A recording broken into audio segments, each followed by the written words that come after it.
Hello everyone, good morning to all of you. पिछले class से हम लोग एक दल के प्रभुत्व का दौर को पढ़ रहे हैं। ये क्लास 12 पॉलिटिकल साइंस विषय का क्वेश्चन है, टॉपिक है।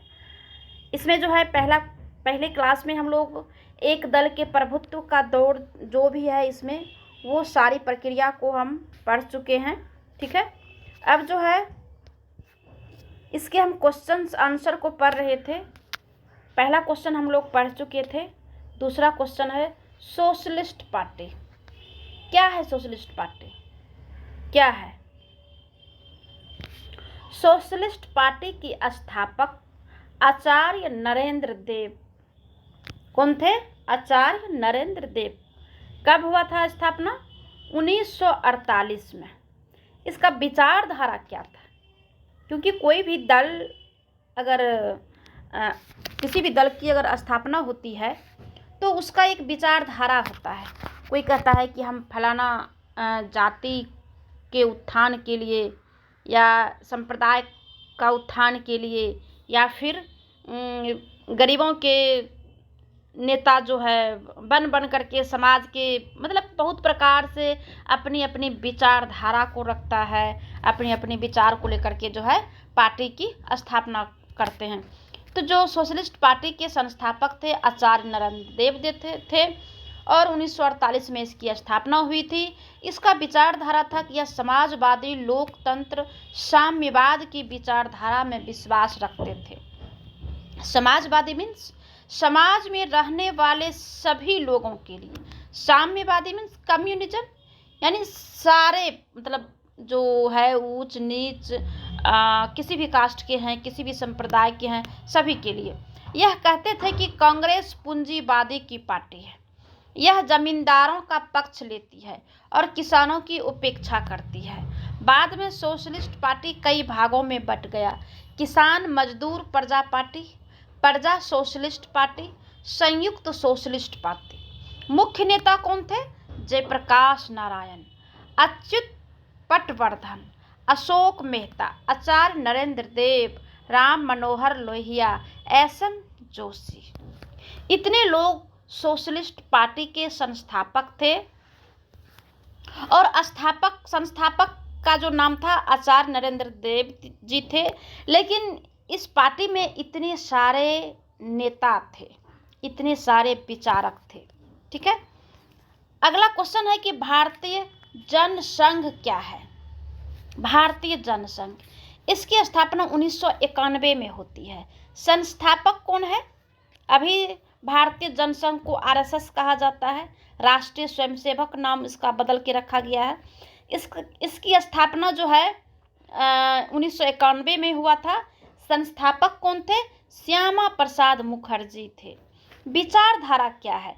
एक देश हो, एक राष्ट्र हो, एक संस्कृति हो, अंग्रेजी हटाकर हिंदी मातृभाषा बना दो और भारत पाकिस्तान को एक करके अखंड भारत बनाना। मुख्य नेता कौन थे? श्यामा प्रसाद मुखर्जी। इसके साथ और कौन लोग थे? दीनदयाल उपाध्याय, जिनके नाम से अभी रेलवे स्टेशन बना है, पंडित दीनदयाल उपाध्याय। और थे बलराम माधव। और बीजेपी की जड़ें इसी पार्टी से उत्पन्न होती है। ठीक, तो ये रहा भारतीय जनसंघ यानी आरएसएस। कम्युनिस्ट पार्टी क्या है?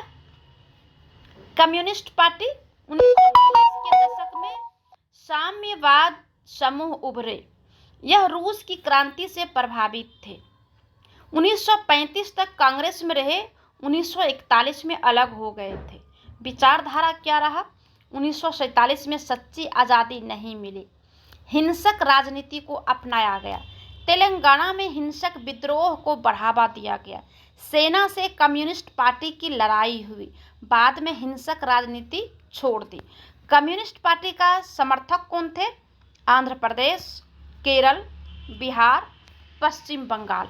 ये सारे जो है कम्युनिस्ट पार्टी के संस्थापक थे, समर्थक थे। एक और पार्टी 1964 में कम्युनिस्ट पार्टी जो है टूट जाती है। कब टूट जाती है? 1964 में टूट जाती है। तो कम्युनिस्ट पार्टी टूटने के बाद उसमें दो पार्टी बन जाता है, सीपीआई जो अभी भी है, कम्युनिस्ट पार्टी इंडिया। यह सोवियत संघ को अच्छा मानते थे। प्रमुख नेता कौन थे? S A. Dange, EMS Namboodiripad, PC Joshi. CPI communist party India है, यह मार्क्सवादी थे, यह सोवियत संघ को अच्छा नहीं मानते थे। ठीक। मुख्य नेता अजय घोष, पी सुंदरैया। ये यहाँ पे टाइप मिस्टेक हो गया है मित्रों, ठीक है, यहाँ पे सीपीएम होगा, ठीक, क्योंकि जब कम्युनिस्ट पार्टी जब दो पार्टी में हुआ तो अच्छा ये अच्छा मानते थे, प्रमुख नेता थे, और ये सारे इसी का जो है पार्ट है। एक और आता है सीपीएम जो आगे पढ़ने को मिलेगा। एक और स्वतंत्र पार्टी आता है। ये स्वतंत्र पार्टी कौन है? संस्थापक 1959 में हुआ था, इसकी स्थापना 1959 में।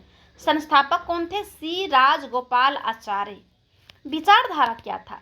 सरकार का अर्थव्यवस्था में कम हस्तक्षेप करना, व्यक्तिगत स्वतंत्रता से समृद्धि आएगी, सरकार के हस्तक्षेप का विरोध करना, गुटनिरपेक्ष नीति का विरोध करना, सोवियत संघ का भी विरोध करना।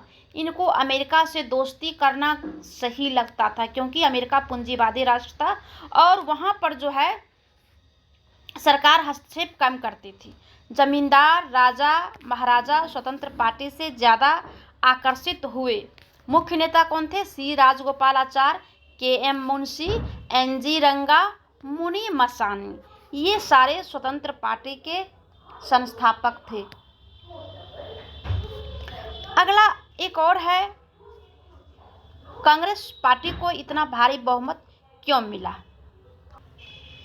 क्वेश्चन है कि कांग्रेस पार्टी को इतना भारी बहुमत क्यों मिलता था? इसका आंसर है, एकमात्र ऐसी पार्टी जिसका संगठन पूरे देश में था, आज़ादी की विरासत हासिल थी। यह बहुत पुरानी पार्टी है और यह पार्टी देश आज़ाद होने से पहले से चली आ रही है, यानी 1885 में ही कांग्रेस पार्टी की स्थापना हुई है, ठीक, 28 दिसंबर 1885 में। तो इसलिए यह बहुत पुरानी पार्टी है। नेहरू जी जैसे प्रसिद्ध नेता इस पार्टी में शामिल थे। बाकी पार्टियां कांग्रेस पार्टी से निकल करके ही बनी थी। कांग्रेस एक ऐसी पार्टी थी जो सभी वर्गों को साथ लेकर चलती थी, इसीलिए कांग्रेस पार्टी को इतनी भारी बहुमत मिला करता था। जैसे हिंदू, मुस्लिम, अमीर, गरीब, मजदूर, किसान, उद्योगपति आदि सबों को साथ लेकर चलने की प्रवृत्ति थी।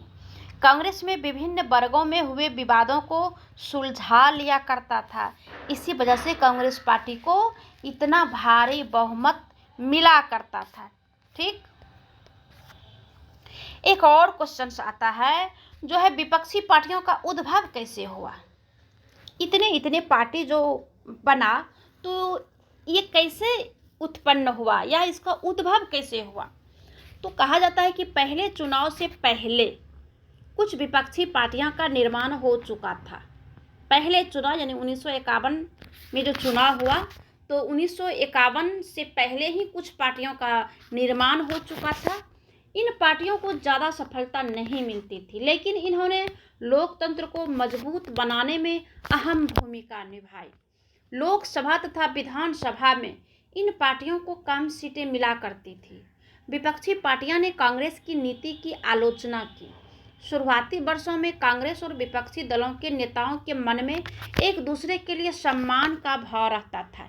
अंतरिम सरकार में अंबेडकर जी, श्यामा प्रसाद मुखर्जी शामिल थे। नेहरू जी ने जेपी नारायण जैसे साम्यवादियों को सरकार में शामिल होने का भी मौका दिया था।